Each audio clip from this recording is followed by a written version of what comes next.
Halo, pernah nggak sih Anda lagi berdoa, tapi kok rasanya kayak ngomong sama tembok aja?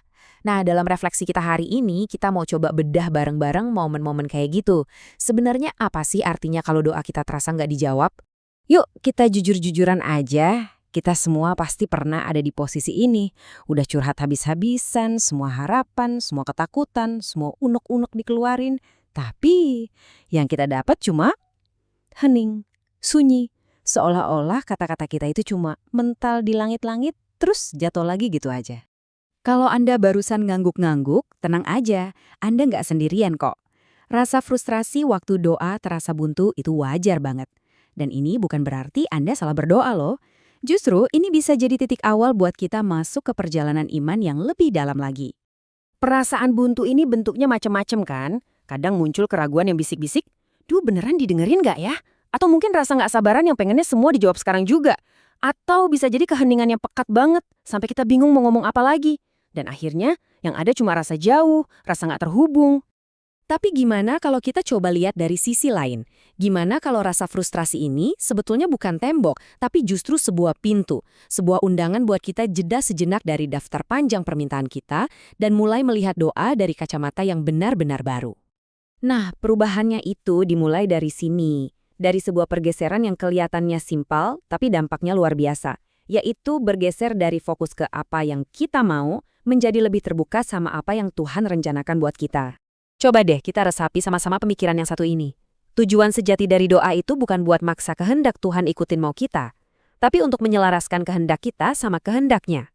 Wah, ini mengubah segalanya kan? Doa jadi bukan lagi soal menuntut, tapi soal mencari frekuensi yang sama. Terus kehendak Tuhan tuh apa sih? Jangan bayangin ini sebagai sesuatu yang kaku atau mengekang ya. Coba deh bayangin kayak seorang arsitek super hebat yang udah punya gambaran utuh sebuah bangunan megah, sementara kita cuma bisa lihat satu ruangan aja.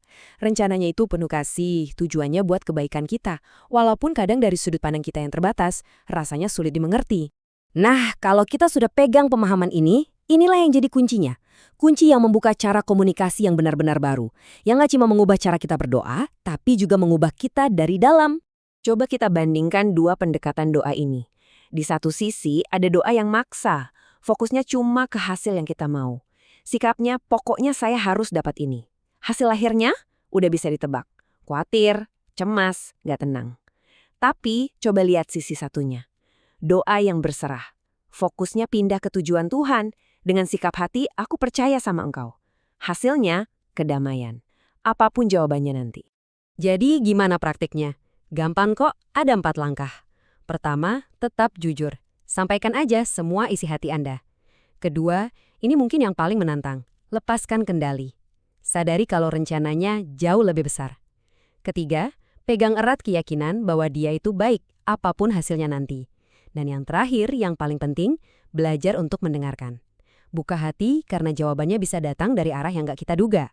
Pada akhirnya, kalau kita bergeser ke cara berdoa yang seperti ini, kita akan menemukan sebuah hasil yang mungkin gak kita duga, tapi justru itu yang paling kita butuhkan. Kita ini sering banget terjebak mikir kalau doa yang dijawab itu artinya kita dapat ya. Tapi gimana kalau jawaban yang paling indah itu sebetulnya bukan keadaan di luar yang berubah, tapi keadaan di dalam hati kita?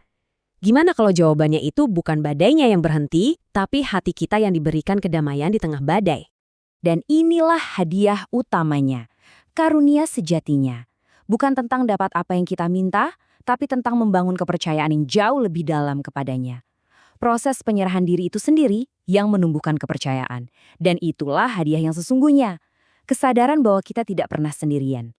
Sebagai penutup, saya mau ajak Anda untuk merenung sejenak. Setelah kita bahas semuanya, coba pikirkan. Ada nggak satu hal, satu kekhawatiran, satu keinginan, yang Anda siap serahkan dalam doa hari ini? Bukan dengan tangan terkepal yang menuntut, tapi dengan telapak tangan yang terbuka, penuh rasa percaya.